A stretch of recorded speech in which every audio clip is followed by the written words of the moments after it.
बिस्मिल्लाहिर्रहमानिर्रहीम। अस्सलाम वालेकुम नाज़रीन, मैं अहमद फ़वाद हूँ और आप मेरा यूट्यूब चैनल देख रहे हैं। अहम ख़बरों, तज्ज़िये और तबसरे के साथ आज की व्लॉग में आपकी खिदमत में हाज़िर हुआ हूँ। नाज़रीन, 3 बड़ी इंपॉर्टेंट ख़बरें हैं जो आपके साथ मैंने शेयर करनी है। सबसे पहली और बड़ी ख़बर तो ये है कि इमरान खान साहब के ख़िलाफ़ जो जेल ट्रायल चल रहा है, फ़र्द जुर्म जो आयद की जा चुकी है, ये फ़र्द जुर्म सुप्रीम कोर्ट ऑफ पाकिस्तान में चैलेंज की है इमरान खान साहब की जानिब से। और इमरान खान साहब की जो ज़मानत का मैटर है वो भी सुप्रीम कोर्ट ऑफ पाकिस्तान में है। इसमें जो लेटेस्ट अपडेट है उस पर कुछ तफसीलात आपके साथ मैं शेयर करूँगा। इमरान खान साहब का जो जेल ट्रायल चल रहा है, इसकी जो पहली फ़र्द जुर्म के बाद बाकायदा तौर पर जो ट्रायल जहाँ से आगाज़ होता है, यानी कि जहाँ पर गवाहों के बयानात कलमबंद किए जाते हैं, वो मरहला शुरू हो चुका है। जो समात हुई है और जिसमें बयानात कलमबंद हुए हैं गवाहों के, लेकिन जो जिरा हुई है उन गवाहों पर लाजवाब हो गए हैं। वो पाकिस्तान तहरीक इंसाफ के इमरान खान साहब के जो वकला थे, उन्होंने उन गवाहों को लाजवाब किया है। अंदरूनी कहानी आपके साथ शेयर करूंगा कि इमरान खान साहब के ख़िलाफ़ ये जो ट्रायल की समात थी, इस समात के अंदर क्या क्या हुआ, क्योंकि मीडिया को इजाज़त तो नहीं होती, जिसकी वजह से फ़ौरी तौर पर तो जो डिटेल्स हैं वो सिर्फ इतनी ही सामने आती हैं, जिस तरह से जो ऑर्डर होता है कि समात कब तक मुलतवी हुई और आज की समात में जिस तरह से गवाहों के बयानात सिर्फ कलमबंद हुए हैं। लेकिन इसकी जो अंदरूनी कहानी है इस समात की, वो भी आपके सामने मैं रखूँगा। और आखिर में नाज़रीन, सुप्रीम कोर्ट ऑफ पाकिस्तान से भी एक बड़ी ख़बर है। एक लेटर लिखा गया है चीफ़ जस्टिस पाकिस्तान की जानिब से हाई कोर्ट के चीफ़ जस्टिस को, और एक अहम मामले के ऊपर जो नोटिस है वो लिया गया है।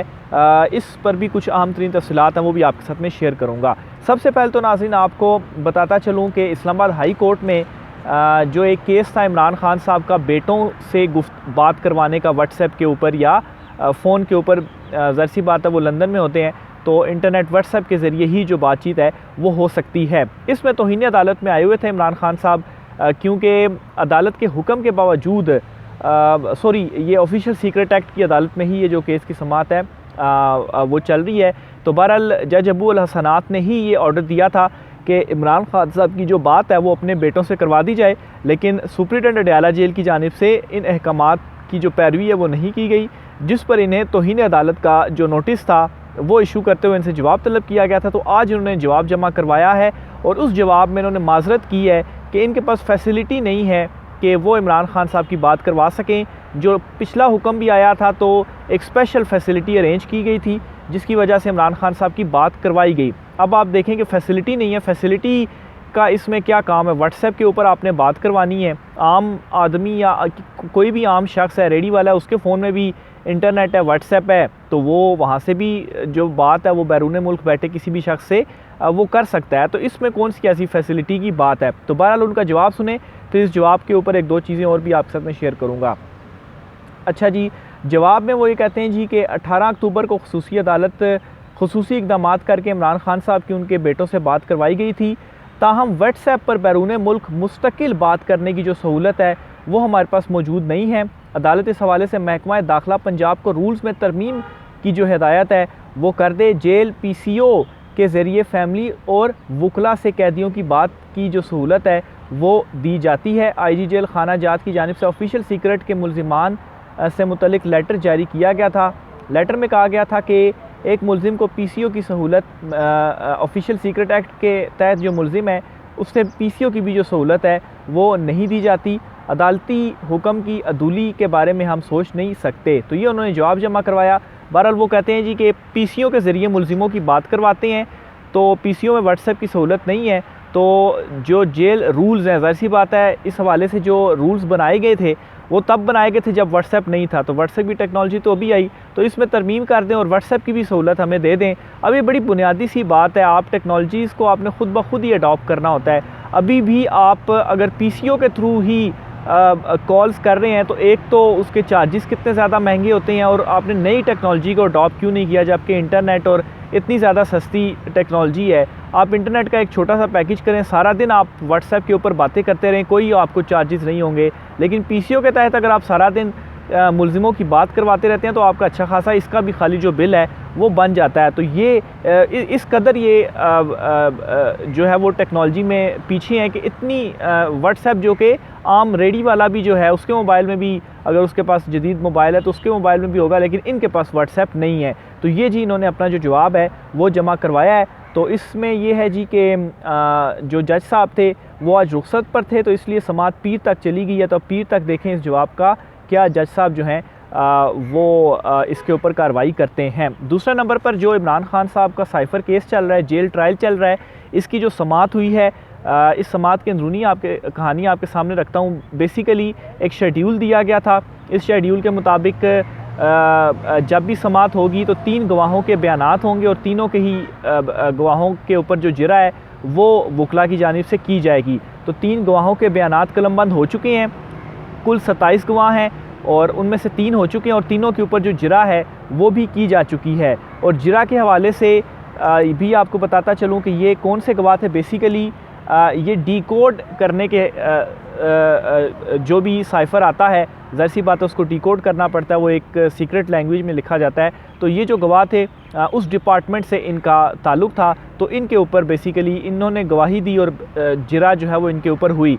अब इन्होंने क्या गवाही देनी थी, इनका तो काम था डिकोड करना, तो इन्होंने तो वही चीज़ें बताई होंगी कि ऐसे आया और इन्होंने डिकोड करके दे दिया, वो इनका काम था। अब इनको गवाहों में रखने का क्या मतलब पहले तो मकसद आप समझेंगे क्या था। इन्होंने क्या इमरान खान साहब के ख़िलाफ़ जो गवाही थी वो देनी थी कि इमरान खान ने हमें डिकोड करने से रोका या ज़बरदस्ती हमें कहा डिकोड करने का, इनका तो यही काम था। तो बहरहाल इनके ऊपर जो जिरा हुई उस जिरा के हवाले से बताया जा रहा है जी कि काफ़ी सख्त ऐसे सवालात थे और कि उन सवालों का जो जवाब है वो ये गवाह नहीं दे पाए। तो ये चीज़ पाकिस्तान तहरीक इंसाफ इमरान खान साहब के हक़ में जा रही है।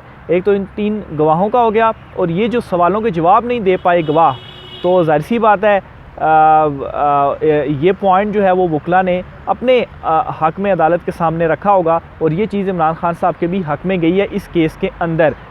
बाकी 3 गवाह हो चुके हैं। 10 नवंबर तक ये समाअत अब गई है। जुम्मे वाले दिन मज़ीद इस केस में जो समाअत है वो होगी। तकरीबन कोई आप कर लें कि 4-5 घंटे ये समाअत जारी रही, क्योंकि जिरा और फिर उसके ये बयान कलमबंद करना और जिरा एक लंबा प्रोसेस होता है। 4 बजे तक समाअत चलती रही है और इस समाअत के दौरान ये भी हुआ कि इमरान खान साहब के वकला ने इसको ट्रायल को रोकने के लिए भी इल्तवा लेने की भी कोशिश की कि, और उसमें रीज़न उन्होंने ये दी कि इनकी ज़मानत की दरख्वास्त और ये जो ट्रायल वगैरह को चैलेंज किया हुआ है ये दरख्वास्तें ऑलरेडी अपर कोर्ट्स में पेंडिंग है, तो अभी इल्तवा दें, लेकिन इनको जो इल्तवा है वो नहीं मिल सका। जज साहब ने ये कहा है कि अगर वहाँ से कोई हुक्म आता है, ट्रायल रोकने का हुक्म आता है, तो फिर हम रोक देंगे, फिर तो नहीं कुछ कर सकते, लेकिन अभी कोई ऑर्डर ही नहीं आया, तो इसलिए आपने ट्रायल को आगे बढ़ाना है। तो बहरहाल एक और इंटरेस्टिंग मामला ये भी हुआ इस समाअत के दौरान के इमरान खान साहब के वकला ने काबीना की जो मीटिंग थी इस हवाले से उसके मिनट्स मांगे, तो उसके जवाब में ये कहा गया जी कि ये सीक्रेट हैं।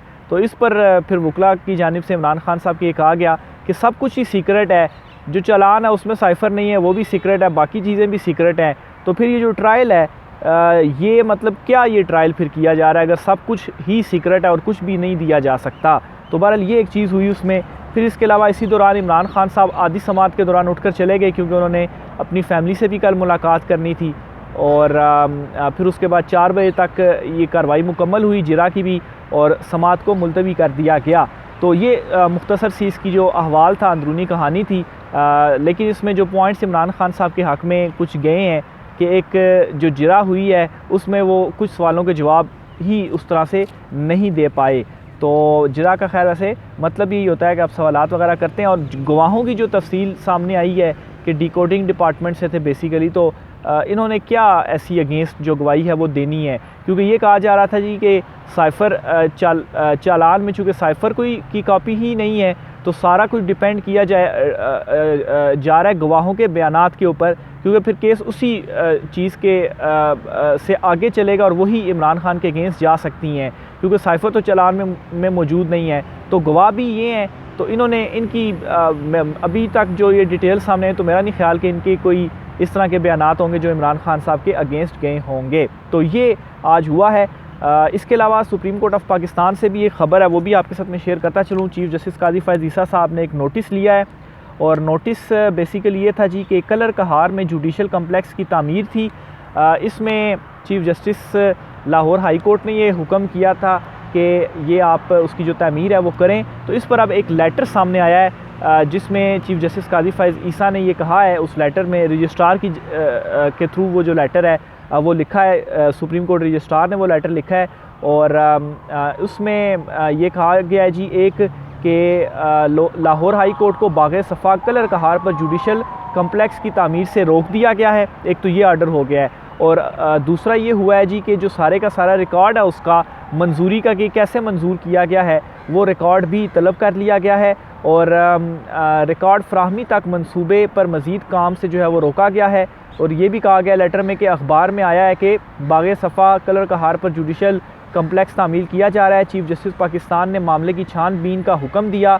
बताया जाए कदीम पार्क की अराज़ी को जुडिशल कम्प्लेक्स में क्यों तब्दील किया जा रहा है। कलर कहार में लाहौर हाई कोर्ट को पहले से ट्रांसफ़र 80 कनाल ज़मीन का क्या बना। चीफ़ जस्टिस काजी फ़ैज़ ईसा ने फ़ौरी मालूमात फ़राहमी का हुक्म दिया है। ये ख़त में जो है वो लिखा गया है। तो इसको अज़ खुद नोटिस भी कहा जा रहा है क्योंकि ज़ाहिर सी बात है उस मामले के ऊपर इन्होंने एक तो रोक दिया, मज़ीद तामीर से रोकी जाए और रिकॉर्ड मांग लिया। तो ये ख़ुद से इक़दाम किया गया अखबार में ख़बर की बुनियाद पर। तो इसमें सवाल एक ये भी है कि चीफ़ जस्टिस काजी फ़ैज़ ईसा साहब ख़ुद कैसे जो ये खुद नोटिस है वो ले सकते हैं। लेकिन इसको ये भी कहा जा रहा है कि ये वो वाला खुद नोटिस नहीं है जो कि 3 रुकनी कमेटी के पास इख्तियार है। ये आप कहें कि जुडिशल साइड पर या कहें कोई एडमिनिस्ट्रेटिव टाइप कुछ इस तरह का इसको सिंपल नोटिस आप कहें कि वो लिया और ये रिकॉर्ड जो है वो मांगा गया है। तो बहरहाल ये चीफ़ जस्टिस की जानिब से एक लेटर था जो सुप्रीम कोर्ट ऑफ पाकिस्तान से सामने आया है। पाकिस्तान तहरीक इंसाफ को रिलीफ़ तो मिल रहा है अदालतों से, लेकिन उस रिलीफ़ के साथ कोई इम्प्लीमेंटेशन नहीं हो रही।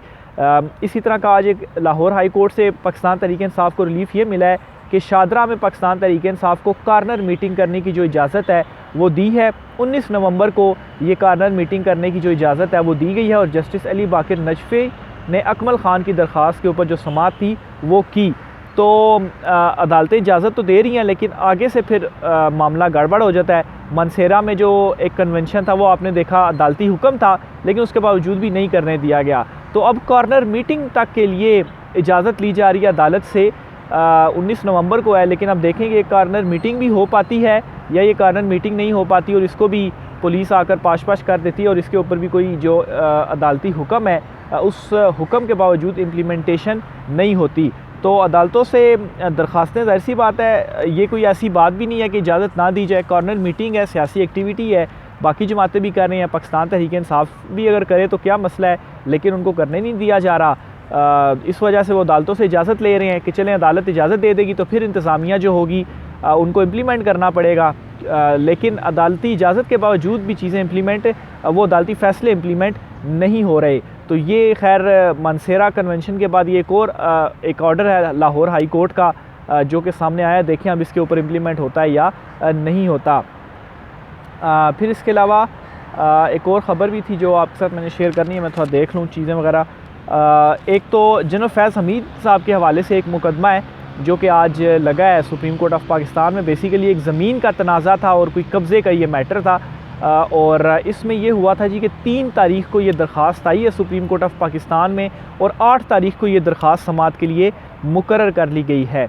और ये मैटर खैर आज अभी चल रहा है सुप्रीम कोर्ट में, अभी समाअत इसके ऊपर होनी है। तो इस पर भी मैं इंशाल्लाह समाअत ख़त्म होने के बाद नेक्स्ट व्लॉग में आपको अपडेट करूँगा। बाकी सुप्रीम कोर्ट से ये अपडेट है कि इमरान खान साहब ने जो फ़र्द जुर्म है वो भी चैलेंज कर दिया है सुप्रीम कोर्ट ऑफ पाकिस्तान में और ये कहा है कि जी इस कार्रवाई को कालादम करार दिया जाए, गैर कानूनी है, इसको गैर कानूनी करार दिया जाए।